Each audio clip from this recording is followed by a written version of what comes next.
Assalamualaikum warahmatullahi wabarakatuh. Alhamdulillah hamdan katsiran tayyiban mubarakan fihi mubarakan alaih kama yuhibbu rabbuna wa yarda. Asyhadu an la ilaha illallah wahdahu la syarika lah wa asyhadu anna Muhammadan 'abduhu wa rasuluh. Faqala subhanahu ya ayyuhalladzina amanu taqullaha haqqa tuqatih wa la tamutunna illa wa antum muslimun. Amma ba'd. Kaum muslimin, kaum muslimat yang semoga dijaga oleh Allah Subhanahu wa ta'ala, kepada para panitia dan juga para tamu undangan yang semoga dirahmati oleh Allah, demikian pula kaum muslimin rahimani wa rahimakumullah jami'an. Yang pertama kita puji Allah Subhanahu wa ta'ala, di mana Allah Subhanahu telah memberikan sesuatu yang tidak akan pernah bisa dinilai dengan dunia beserta isinya, yaitu Islam dan juga iman. Dengannya seorang bisa sampai kepada tujuan dengan penuh keselamatan. Dia utus nabinya yang paling terbaik. Dia turunkan kitabnya yang paling terbaik. Tentu untuk umat yang paling terbaik. Karena itu, ketika Allah Subhanahu wa ta'ala telah menjadikan Islam, telah menjadikan iman adalah sesuatu yang seorang terikat dengannya, maka Anda jangan coba-coba melepaskannya. Kita muslim, kita mukmin, berarti kita bersaudara. Maka jangan sampai persaudaraan ini diuraikan, dilepas, disebabkan karena hal-hal yang murah. Ketika Allah sudah mengikatnya, apabila Anda melepaskannya, maka Anda akan ditanya, kenapa Anda melepaskannya? Innamal mu'minuna ikhwatun faslihu baina akhawaykum wattaqullah. Sungguh orang-orang yang beriman itu adalah bersaudara. Maka segera perbaiki hubungan persaudaraan di antara kalian. Wattaqullah, bertakwalah kalian kepada Allah. La'allakum turhamun, pasti kalian akan dirahmati. Bagaimana caranya mendapatkan rahmat dari Allah? Satu, takwa. Dua, jaga persaudaraan Islam, jaga persaudaraan iman. Jangan hal-hal yang sepele menjadikan hubungan persaudaraan Anda menjadi putus. Tuftahu abwabul jannah kullu itsnaini wal khamisi. Pintu-pintu langit itu terbuka pada setiap Senin dan juga Kamis.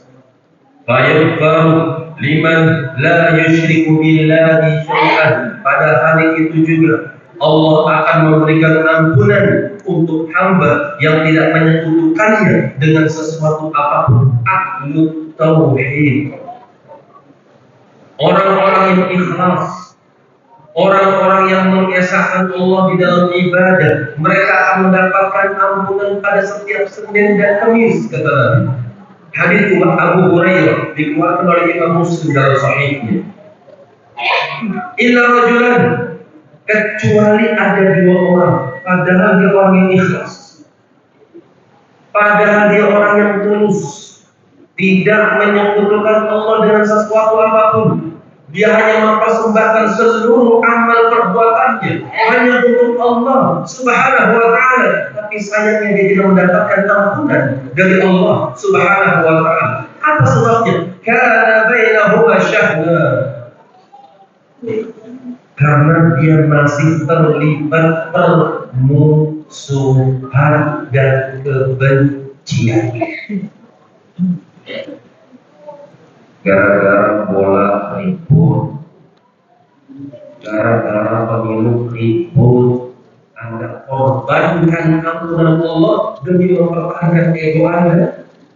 Nah, Anda harus teguh ketika berinteraksi dengan manusia.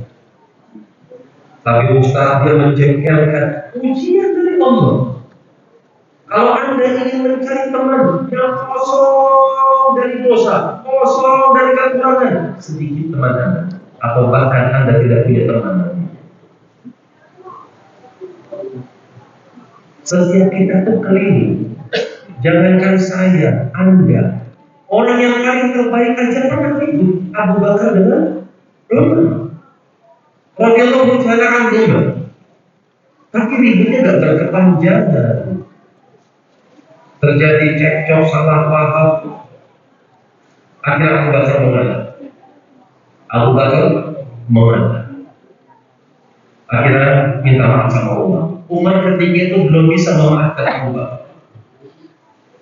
Abu Bakar gelisah, gimana caranya supaya tidak memiliki musuh. Maka beliau curhat kepada Rasulullah SAW. Ya Rasulullah, demikian dan demikian. Umar pun menyesal. Maka beliau pun mendatangi rumahnya siapa? Abu Bakar As-Siddiq. Di dalamnya ada bini dan juga putrinya. Dikatakan tidak ada di rumah. Ya sudah pulang. Umar paham, kalau nggak ada di rumah berarti bukan di warung, bukan. Pasti di masjid. Abu Bakar radhiyallahu ta'ala ketika Umar ke Masjid Nabawi, di situ ada Abu Bakar, di situ ada Rasul. Rasulullah posisinya sedang berdiri ketika dan wajahnya seperti kecewa dengan Umar. Ketika melihat pemandangan seperti itu, Abu Bakar yang melihat Rasul sedang berdiri, maka beliau berjalan sambil merangkak menuju Rasul sambil megang dengkul Rasulullah Sallallahu Alaihi Wasallam. Ya Rasulullah, ini kuntu azlam. Ya Rasulullah, jangan kau salahkan Umar, yang salah saya. Perhatikan ucapan Abu Bakar. Mempertahankan ego? Tidak. Beliau mempertahankan persaudaraan Islam, persaudaraan iman, hal-hal yang kecil, hal-hal yang sepele, kenapa dibesarkan? Kalau Anda jadi Abu Bakar mungkin beda keadaan. Mas Ali dimarahin sama Rasul. Begitu. Rasul itu jelas bela Abu Bakar. Radhiyallahu ta'ala anhu. Tapi dia Abu Bakar merangkak, memegang lututnya Rasulullah. Saya yang salah, bukan Umar. Maka Rasulullah SAW mengingatkan, dulu saya diutus di kota Mekah. Kalian semua mengatakan, kata ya Muhammad, kau dulu dusta ya Muhammad sallallahu alaihi wasallam. Qala sahibi, tapi temanku yang ini mengatakan, saudara, kau benar ya Rasulullah. Ketika aku diutus di kota Mekah, kalian semua menentang saya, wa wasali bi mali wa nafsi. Beda sama teman saya ini. Dia bilang saya dengan hartanya, bahkan dengan jiwanya. Apakah kalian mau meninggalkan sahabat saya ini? Maka kata sahabat yang bernama Ubadah bin Samit, "Tabahu dia Al-Bakri Bakri." Semenjak kejadian ini, gak ada satu sahabat pun yang berani mengganggu, menyakiti Abu Bakar As-Siddiq radhiyallahu ta'ala anhu. Jadi jangan persaudaraan maju dengan semua. Kalau Anda masih menyimpan permusuhan, kebencian, meskipun Anda seorang ahli tauhid yang dipelajari kitab tauhid, tapi kalau Anda menyimpan kebencian, permusuhan kepada seorang muslim tanpa hak, Anda tidak diampuni setiap saja dan habis. Apa dalilnya? Allah berfirman kepada malaikat, "Andira hatta yasqali bihaq." Khusus dua orang ini ditunda ampunan untuk mereka berdua hatta yasqaliha, sampai keduanya rukun. Apa Anda mau menganggap perjalanan Anda menuju surga, meskipun Anda seorang ahli tauhid yang dipelajari adalah Allah, Allah Rasul, tapi Anda menyimpan permusuhan di dalam hati Anda, lambat nanti perjalanan Anda menuju surga. Karena orang yang pengen masuk surga harus hilang dulu kebenciannya, harus hilang dulu permusuhannya. Setelah permusuhan itu hilang, kebencian kepada saudara itu hilang, baru dia bisa masuk ke dalam surga. Apa dalilnya? Dalam surat Al-Hijr. Wa naza'na fi sudurihim min ghillin ikhwana. Kami cabut dulu penyakit diri, dengki, dendam, permusuhan, dengki, iri, dihilangkan. Ikhwan, ketika sudah hilang, maka jadilah mereka semua bersaudara. Ala sururin mutaqabilin. Mereka di dalam surga saling berkata-kata satu dengan yang lain, tanpa lagi ada hasad, dengki, dendam, benci, permusuhan di dalam hati-hati mereka. Muslim, meskipun hujan, Masya Allah, Anda rela meninggalkan kenyamanan di rumah Anda demi memakmurkan masjid Allah, maka teruskan niat Anda. Minta sama Allah, ya Allah, aku datang ya Allah sebagai hamba yang ikut memakmurkan masjid-Mu ya Allah. Innama ya'muru masajid Allah man amana billah wal yawmil akhir wa aqama salata wa atu zakata wa lam yakhsha illa Allah fa'asa ulaika an yakunu minal muhtadin. Hanya saja orang-orang yang memakmurkan masjid-masjid Allah, siapa mereka? Satu, orang yang beriman kepada Allah. Dua, orang yang beriman kepada hari akhir. Tiga, orang yang menegakkan sholat. Yang mungkin orang memakmurkan masjid tapi tidak sholat, masih sholat. Dan dia ketika memiliki harta, dia pun menyambung hablum minan nas, bayar zakat, dan dia tidak takut kepada siapapun kecuali Allah. Maka mereka inilah orang-orang yang mendapatkan hidayah. Bukan dari dia pintar, yang harus ihdinas siratal mustaqim. Ya Allah, tunjukkan aku jalan yang lurus. Ada tanda. Apa tandanya? Ya, Anda mensifatkan diri Anda seperti yang disebutkan di dalam Al-Quran Al-Karim. Di antara baiknya tauhid seseorang, dia tidak mencela segala macam daripada perbuatan Allah. Contoh, siapa yang menunjukkan? Allah. Allahul ladzi arsala riyah fatuthiru sa'atan fayabsutuhu fis samaa'i kaifa yasha. Allah yang mengutus angin. Setelah itu angin menggiring Allah.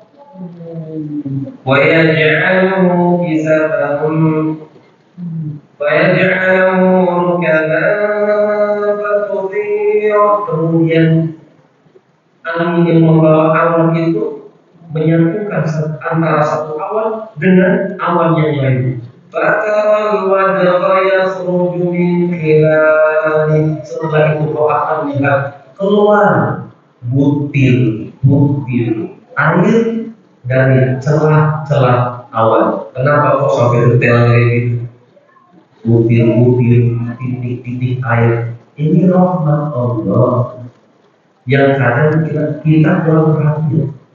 Katanya ahli tauhid, tapi kurang perhatian. Kalau sendiri mengatakan, wa bil ardi ayatun lil muqinin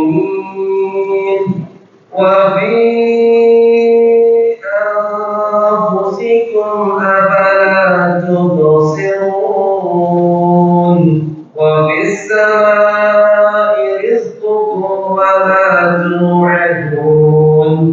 Nih, kejadian-kejadian, peristiwa-peristiwa yang ada di muka bumi itu tanda kekuasaan Allah, tanda kebesaran Tuhan kalian. Di antaranya air hujan. Ini tanda kebesaran Allah. Tapi kenapa? Kadang kita membaca, aduh, pakai hujan, pokoknya berangkat ini nggak ngerti. Haji, hamba profesor Tuhan. Katanya kan betul ya.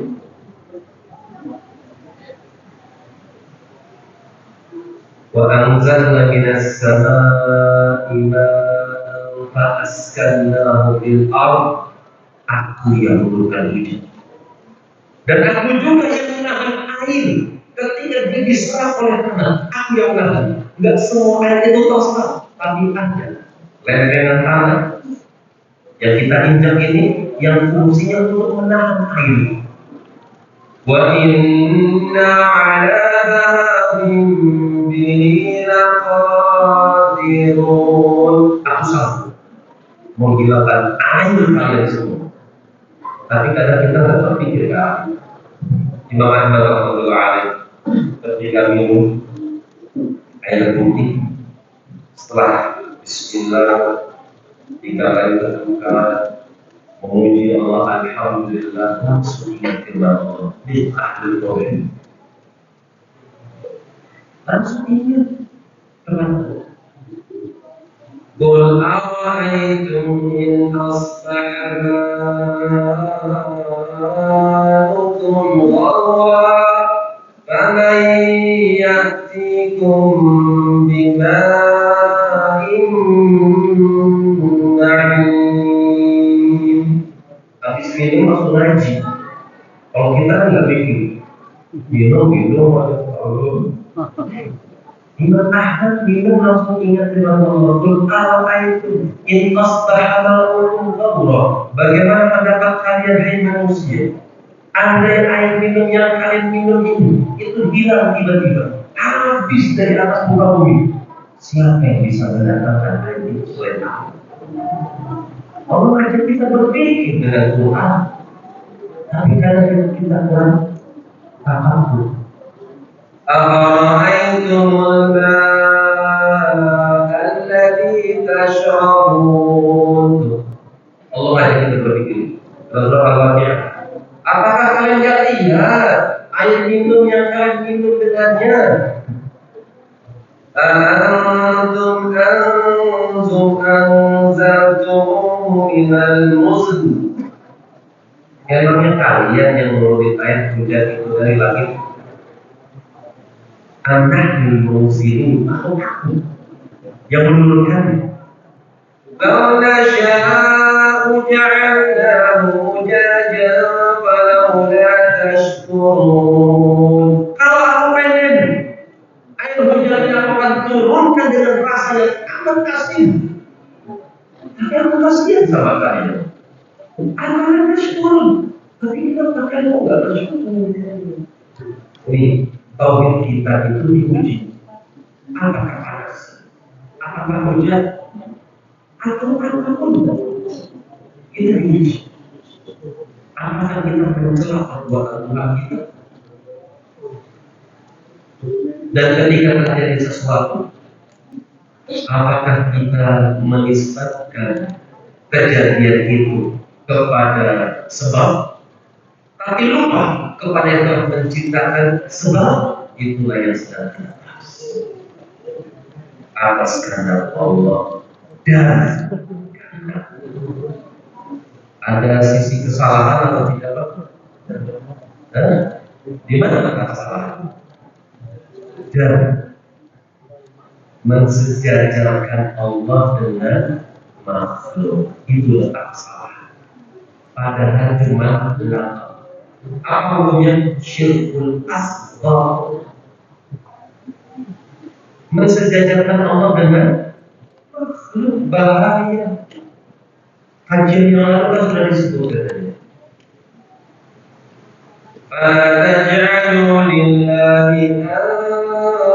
أَنْدَادًا وَأَنْتُمْ تَعْلَمُونَ.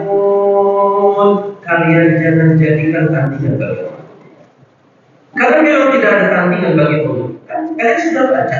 Qul huwallahu ahadun. Katakan kepada mereka yang Muhammad sallallahu alaihi wasallam, Allahu ahad. Allah tunggal. Apa arti tunggal? Kalau menjadi rahimahullahu ta'ala, la nadhira lahu. Gak ada yang semodel, gak ada yang semisal, gak ada yang sepupu, gak ada yang setara, gak ada yang serumah dengan Allah. Sesuatu dia beda sendiri.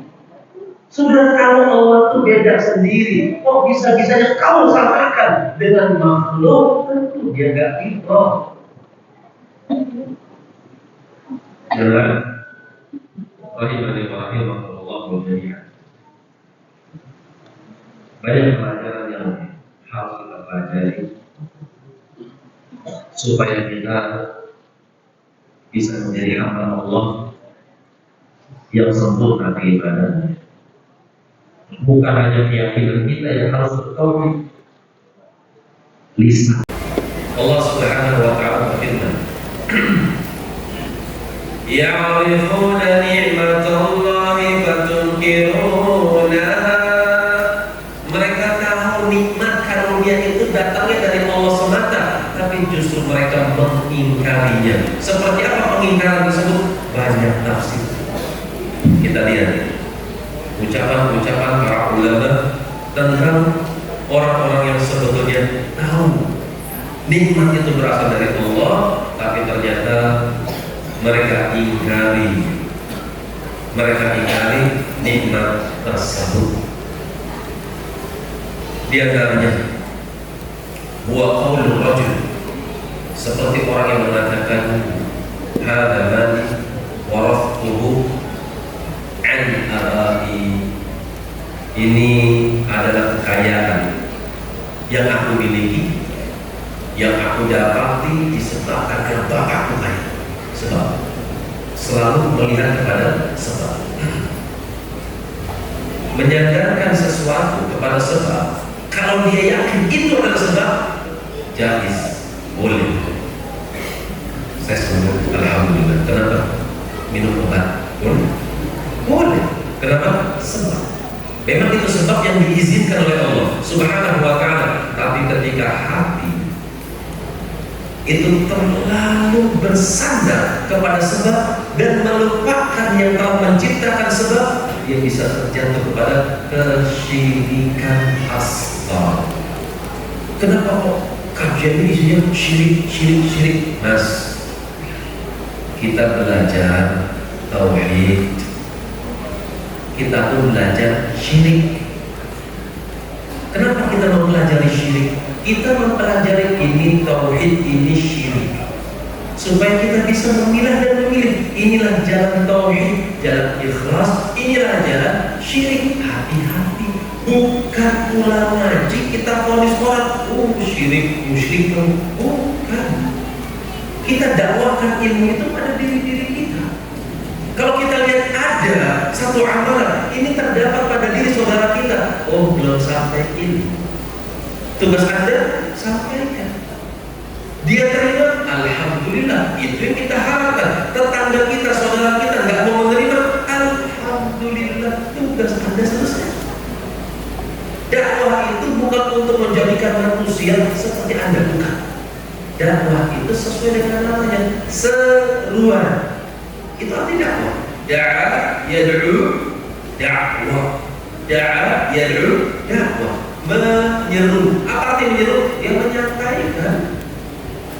Urusan dia menerima atau tidak menerima itu bukan urusan Anda. Urusan Anda adalah menyampaikan. Diterima itu yang Anda harapkan, alhamdulillah. Tidak diterima, alhamdulillah, bebannya sudah lepas dari pundak Anda. Anda sudah menyampaikan. Gak perlu mereka jadi kita. Gak perlu manusia harus seperti kita. Gak perlu. Yang Anda perlukan adalah Anda menyampaikan, selesai tugas Anda. Diterima, alhamdulillah. Tidak diterima, alhamdulillah, selesai tugas Anda. Orang yang selalu menyadarkan segala sesuatu kepada sebab, ini alamat kerugian, bahkan alamat kebinasaan. Inna Qaruna kana min qaumi Musa fabagha 'alaihim wa atainahu minal kunuzi ma inna mafatihahu latanu. Sungguh Qarun itu adalah umatnya Musa. Qarun itu pernah hafal Taurat. Qarun itu santrinya Musa alaihissalam. Beliau itu anak pamannya Musa. Masih saudara. Qarun dengan Musa alaihissalam itu masih saudara. Tapi lihat kenapa Allah binasakan Qarun. Fabagha alaihim. Ternyata dia melampaui batas. Kenapa orang ini melampaui batas?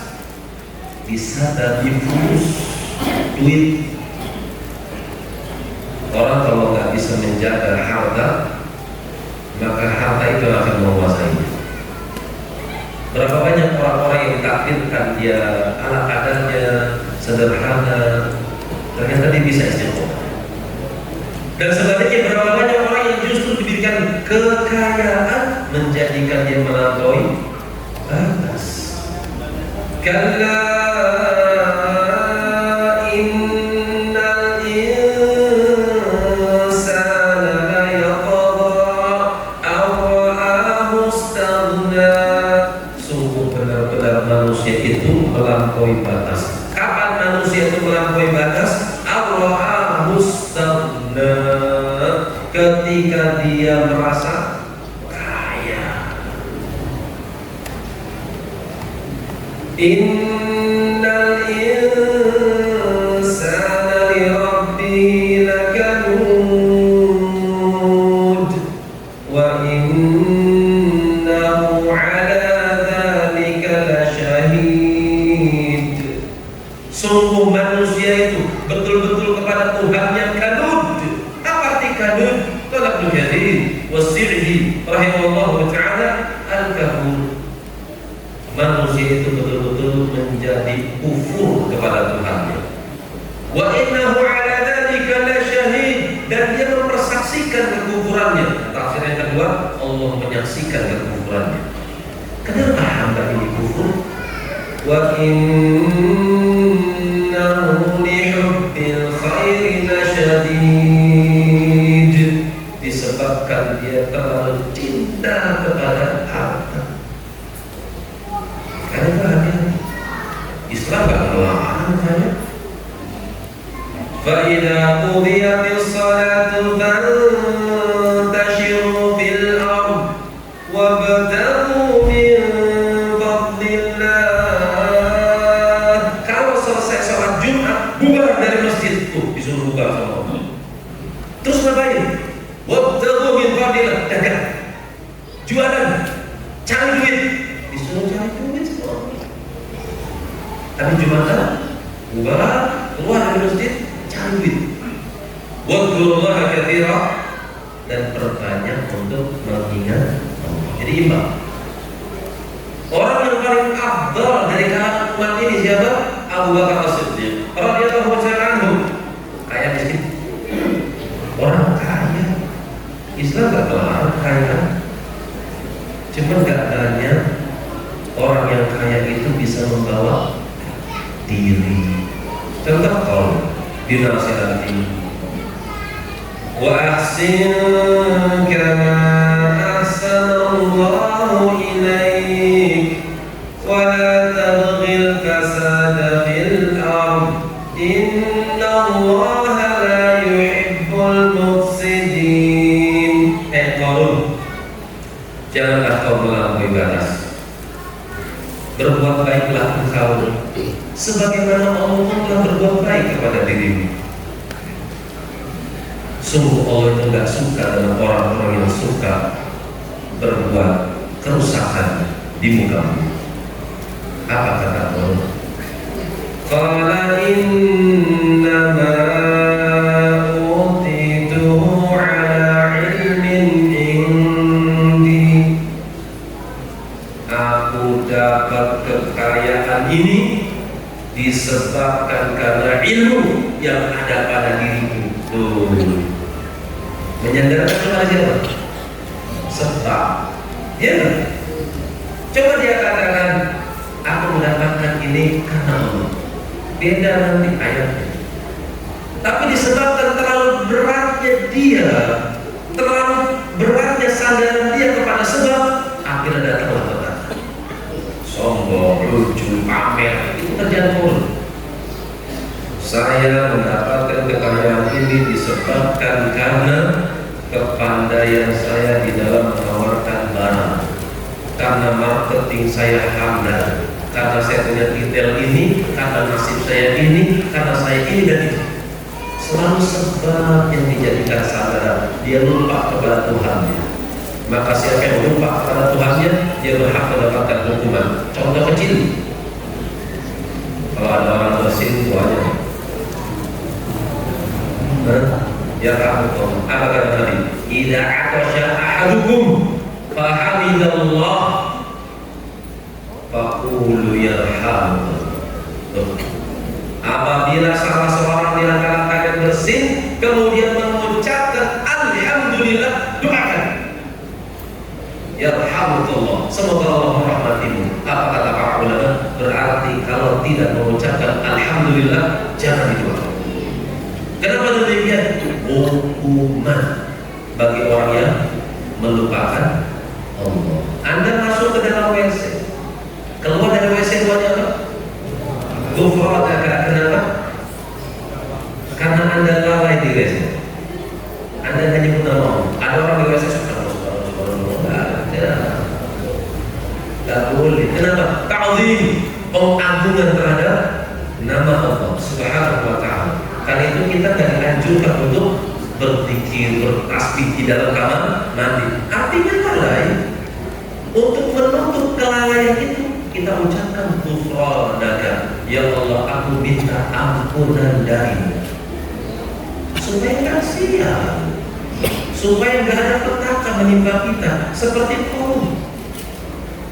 Qala inna utituhu ala ilmin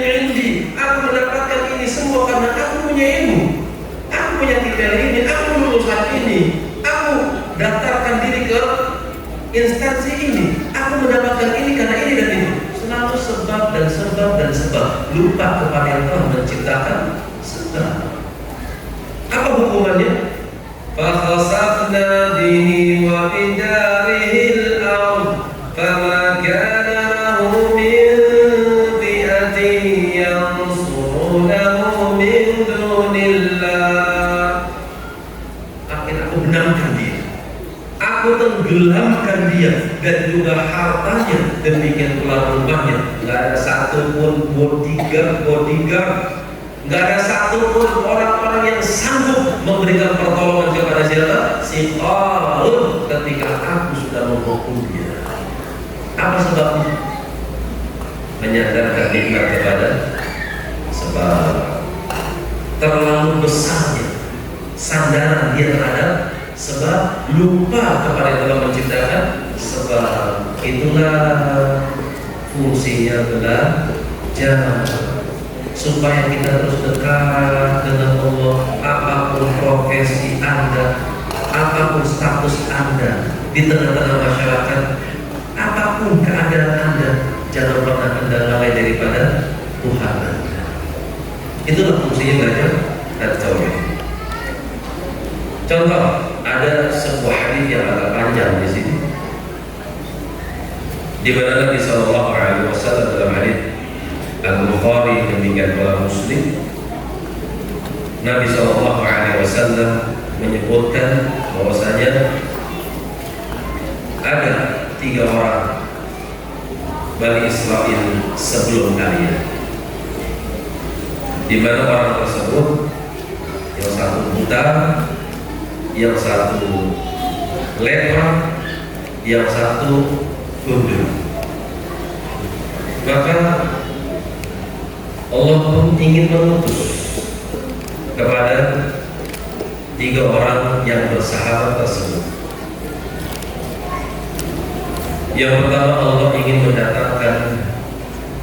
ingin mengutus malaikat kepada seorang yang kulitnya rusak terlebih dahulu. Didatangkan, kemudian setelah malaikat itu datang, Maturid, hai lepra, kau ingin apa? Urid launan hasan wa jildan hasan. Aku pengen kulitnya bagus, aku juga pengen warna kulit yang bagus, supaya manusia tidak lagi jijik melihat saya. Apa kata Nabi Sallallahu Alaihi Wasallam? Famasahahu, malaikat ini pun mengusap wajah orang itu. Apa yang terjadi? Fadhahaba anhu qadaruhu, maka tiba-tiba saja kulit itu yang tadinya rusak berubah menjadi bagus dan warnanya indah. Hadis ini memberikan pelajaran bahwa kita jangan pernah putus asa dari rahmat Allah. Seberat apapun penyakit yang menimpa Anda, pasti akan ada obatnya. Alimahu man alima, jahilahu man jahila. Memang ada yang tahu bagi mereka yang punya ilmu pengetahuan obatnya ini, ada juga yang tidak tahu. Yang tidak tahu maka dia akan tetap tidak tahu. Tiba-tiba orang itu sembuh. Kemudian ditanya, ayyuhal ahab ilaik, dari sekian banyak harta apa yang paling kau suka? Ini zaman dulu ya, zaman Bani Israel. Dia katakan al-ibil, aku suka unta. Maka malaikat ini pun mendatangkan unta dan untanya bunting. Terus didoakan, barakallahu laka biha, semoga Allah memberikan berkah engkau pada unta ini. Ini yang kadang kita kurang ya, ketika kita punya sesuatu, kadang kita lupa berdoa, meminta berkah dari sesuatu yang sudah Allah berikan. Akhirnya ketika sesuatu sudah tidak lagi ada berkahnya, mobil, HP gampang rusak, rumah bocor, anak bandel. Apa sebabnya? Hilang berat. Kan itu ketika seorang nikah itu dianjurkan untuk berdoa. Hadis Tirmidzi ya, Hasan Rasulullah SAW. Dipegang palanya. Allahumma inni as'aluka min khairiha. Ya Allah, aku minta kepada Engkau ya Allah kebaikan dari calon istriku yang sudah aku jadikan istri sah ya Allah. Wa khairah, dan aku minta kepada Engkau ya Allah kebaikan majabaka 'alaiha. Sifat baik yang telah Kau tanamkan padanya. Wa a'udzu bika min syarriha.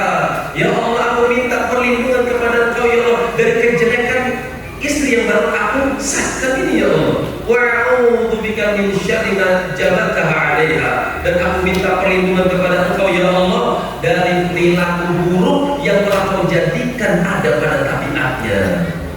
Panjenengan doa boten? Jangan salahkan kalau bininya ngegrundel, rewel, banyak ngeluh, bikin status tentang Anda, suami saya titik-titik kok bisa kayak gitu? Karena Anda gak doa. Punya anak kok bandel, Masya Allah. Lah Anda ketika bikin komposisi itu apa? Mesti komposisinya kurang bismillah. Akhirnya anaknya bandel. Jangan pernah melukakan Allah.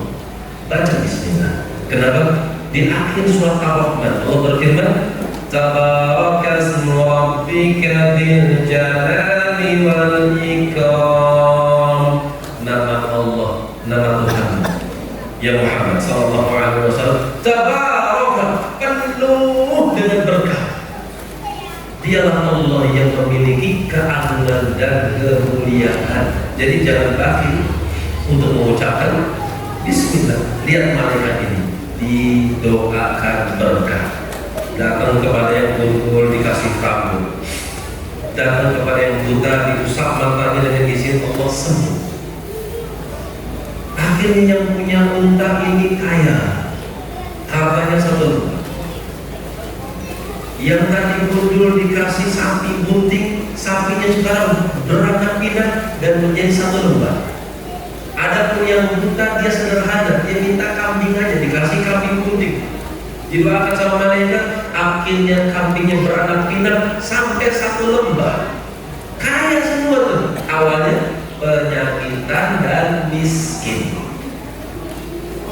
Yang sakit disembuhkan, yang miskin dikayakan. Ketika sudah sembuh, ketika sudah kaya raya, Allah ingin menguji. Ketika miskin, ketika lemah, bisa bertakwa. Apakah ketika sudah kuat, ketika sudah kaya, apakah dia masih bisa bertakwa? Anda pun akan mendapatkan ujian karenanya. Allah ingin lihat kualitas iman Anda. Iman ini gak akan nampak seberapa tinggi levelnya kecuali harus ada ujian. Maka Allah mengutus satu malaikat, tapi dengan wujud yang mengenaskan, seperti pengemis. Ibnu Sadi dia katakan, saya adalah pembara. Kita lihat di bahasa malaikat yang turun menyerupai manusia, di mana Nabi Shallallahu Alaihi Wasallam menceritakan akan hal tersebut. Kita lihat ucapan malaikat ini. Thumma ila mahtal abras fi surati wa hayatihi fa qala rajulun miskin wa ibn sabil qad inqata'at bi al-hibal fi safari fala balagha li al-yawma illa billahi thumma bika. Lihat kalimatnya. Nabi menceritakan malaikat datang kepada tiga orang itu. Kemudian malaikat ini mengatakan, hai Tuhan, saya adalah orang yang miskin, lemah. Saya sedang menempuh perjalanan. Tali yang akan menyampaikan saya kepada tujuan itu terputus, kehabisan ongkos. Pada hari ini saya saya tidak akan sampai kepada tujuan illa billah, kecuali Allah Subhanahu wa taala yang akan memberikan bantuan kepada saya. Lihat bahasa malaikat ini, summa. Kemudian jika Anda mau bantu saya, lihat ya, lafaz pun, kalimat pun, kata yang digunakan pun itu sesuai dengan ketentuan. Jangan sampai Anda mengucapkan lafaz suatu kata ternyata lafaz tersebut bermasalah di sisi Allah Subhanahu wa taala. Bagaimana caranya supaya kita tidak salah? Ini belajar. Jangan Anda mengatakan ini semua karena Allah dan karena panitia. Salah. Pelajaran tauhid, tapi kayak gitu bahasanya. Kita kumpul di sini, masya Allah, yang hadir banyaknya semua karena Allah menghendaki demikian dan karena usaha panitia. Salah. Kita semua bisa kumpul di sini semua karena Allah semata. Kemudian usaha panitia itu baru boleh. Itu yang dibenarkan. Akan tapi ternyata orang-orang ini mengatakan al-huquq katsira. Oh, nggak bisa. Saya nggak bisa ngasih sesuatu buat Anda.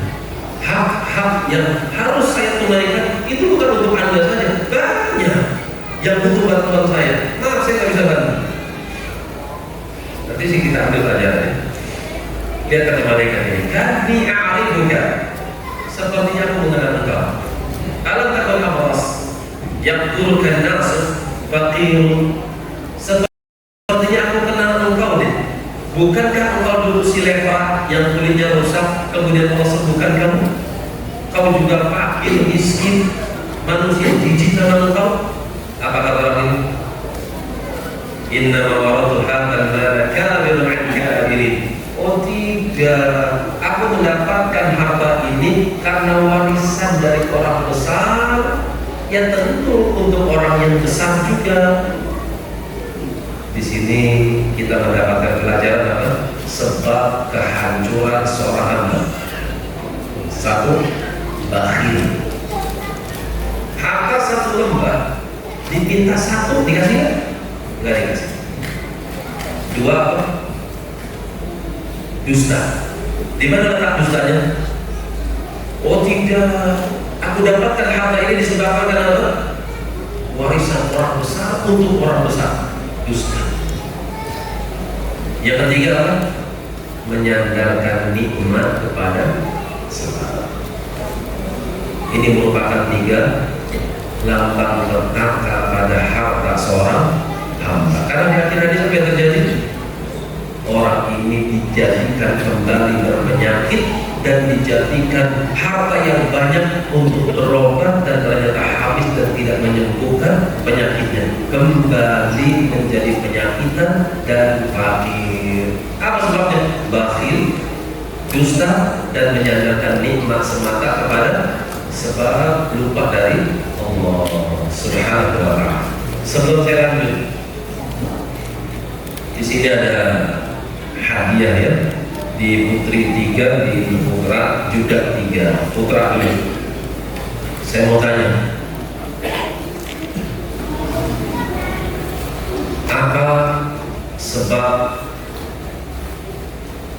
rusaknya harta seorang? Lanjut. Oh. Bakhil satu.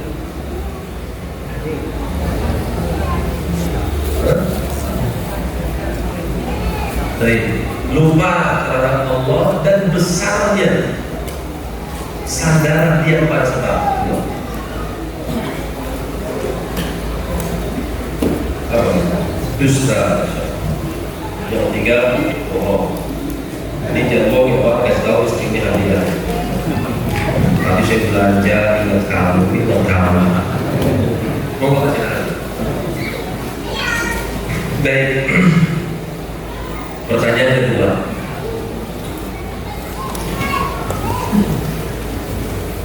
tadi saya bacakan surat apa ya?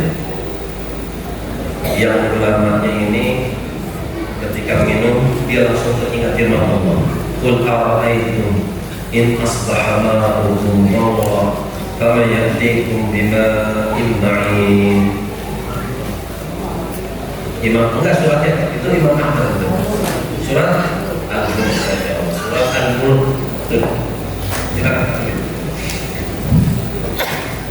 Kemudian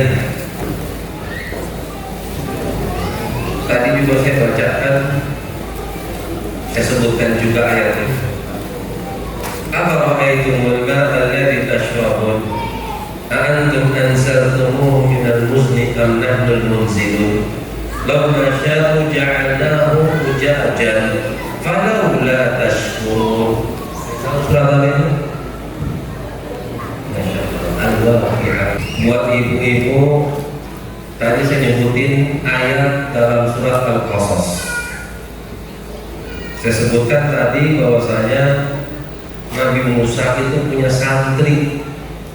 Santrinya kaya, hafal Taurat, tapi durhaka kepada Allah dan Rasulnya. Siapa nama santri itu, Bu?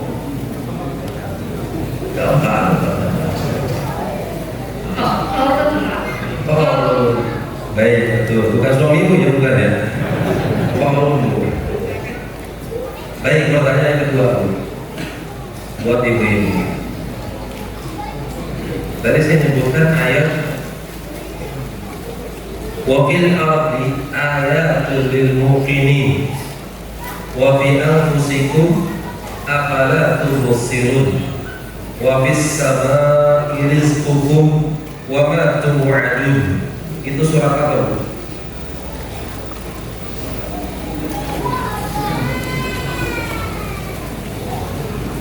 Gak ada yang tahu?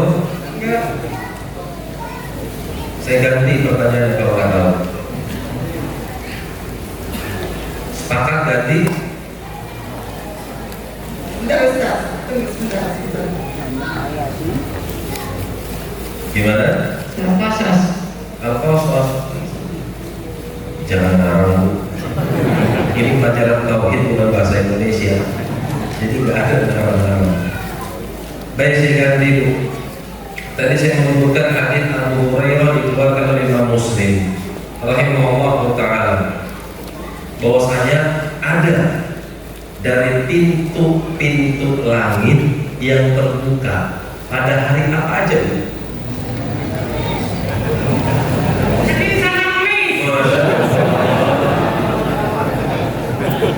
Yang mau dapat hadiah semangat. Ya betul, silahkan mengambil. Baik, pertanyaan berikutnya terakhir ya. Di situ di dalam hadis Muslim Abu Hurairah, dari sahabat Abu Hurairah, itu terdapat suatu hukuman. Meskipun dia ikhlas, meskipun dia bertauhid, di situ terdapat hukuman bagi orang yang bertauhid tapi masih menyimpan satu dosa. Pertanyaannya, dosa apa ya, Bu?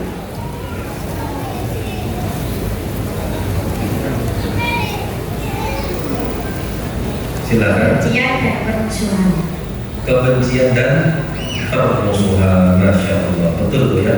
Silakan jawabannya. Betul. Jadi ibu jangan musuhan sama suami ya, Bu. Jangan benci sama suami. Nanti nggak nyambung. Baik. Karena berhubung sudah menjelang 9:30, maka saya sedikit akan menyinggung tentang ucapan Masya Allah wa sya'atan.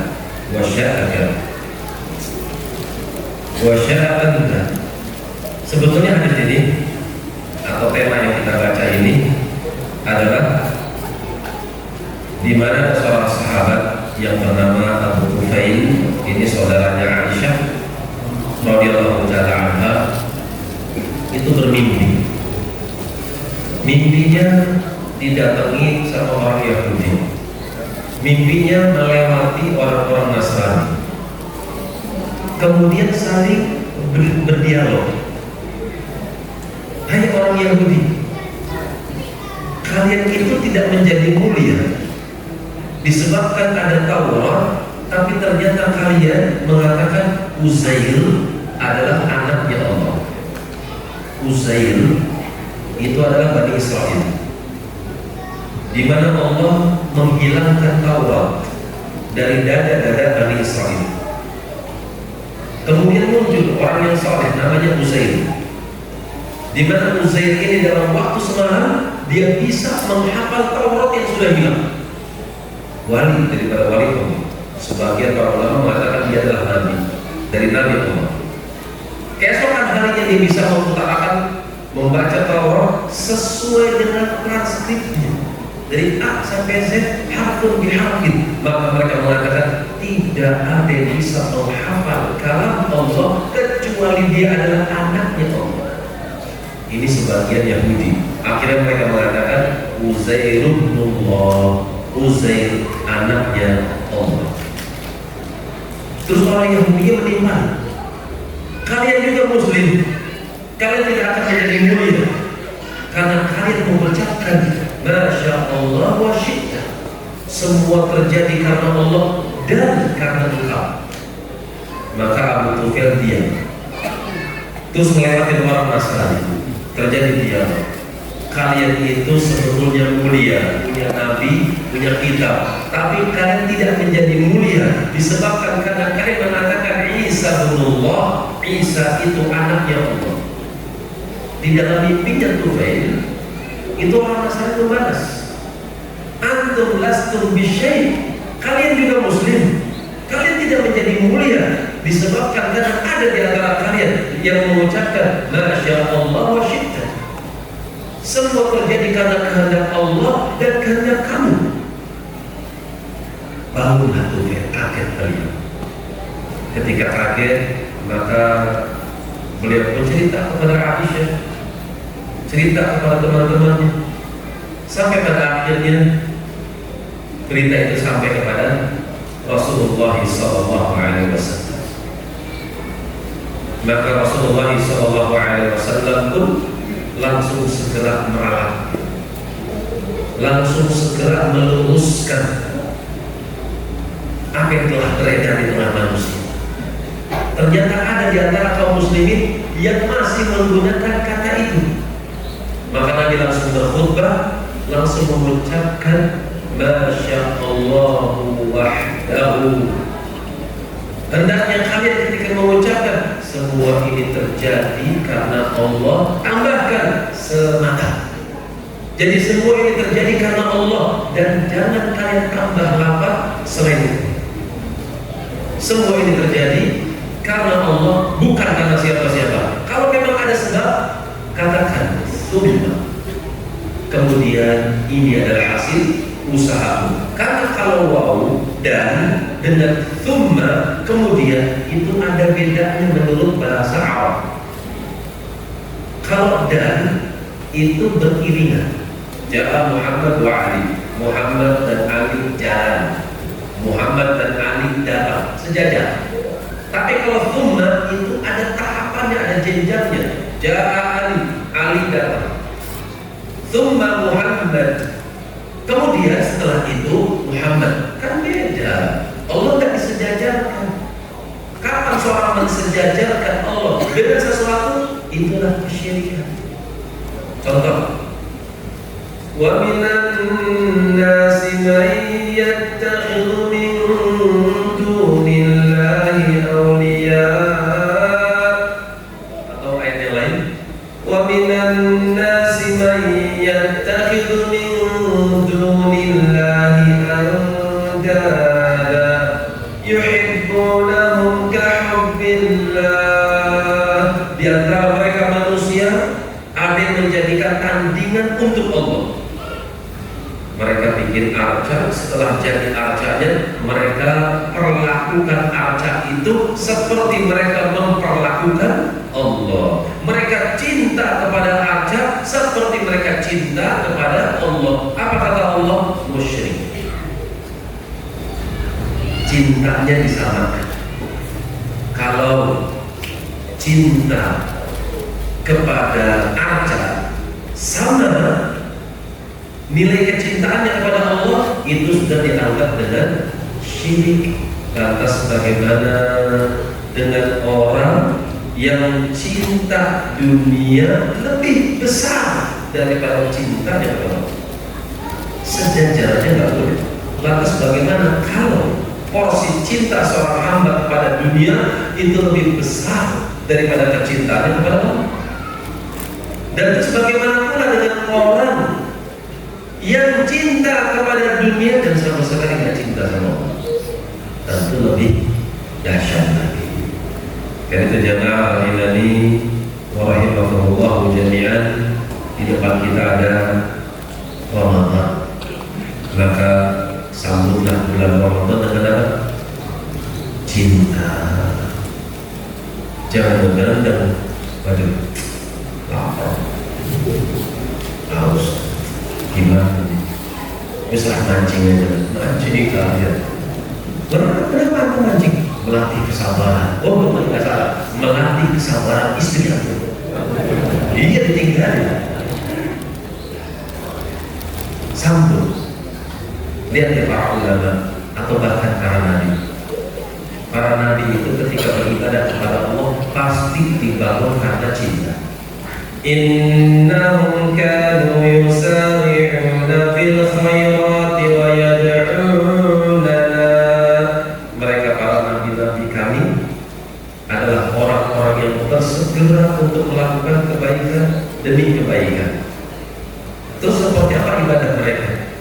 Wa yad'unana raghaban wa rahaban wa kanu lana khashi'in. Ketika mereka beribadah kepada kami, mereka bangun ibadahnya karena raghaban, cinta, wa rahaban, dan juga rasa takut. Wa kanu lana khashi'in, dan mereka itu menjalankan ibadah itu dengan penuh ketundukan, bukan keterpaksaan.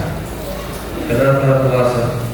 Wah, kalau nggak puasa berarti nanti kita lihat orang ini munafik, takut sama diri. Anak takut sama bapak. Ini harus dihilangkan. Ibadah itu karena tunduk. Ibadah itu karena cinta. Wa inna min syi'atihi la Ibrahim. Dari sekian anaknya Nuh alaihissalam yang paling soleh adalah Ibrahim. Seperti apa ibadahnya? Idja'a rabbahu biqalbin salim. Ketika dia menghadap kepada Tuhannya, Ibrahim datang kepada Tuhannya dengan membawa hati yang tunduk, saling pasrah. Jadi ibadah bukan karena terpaksa, tapi karena pasrah, karena cinta dan juga ta'zim, rasa takut kepada Allah Subhanahu wa taala. Baik, mungkin ini yang bisa saya sebutkan, semoga bermanfaat. Adapun yang hak yang tentu dari Allah Subhanahu wa taala, adapun yang salah dan keliru jelas itu datang dari saya dan itu saya bersama para hadirin. Wabillahi taufiq wal hidayah. Wassalamualaikum warahmatullahi wabarakatuh.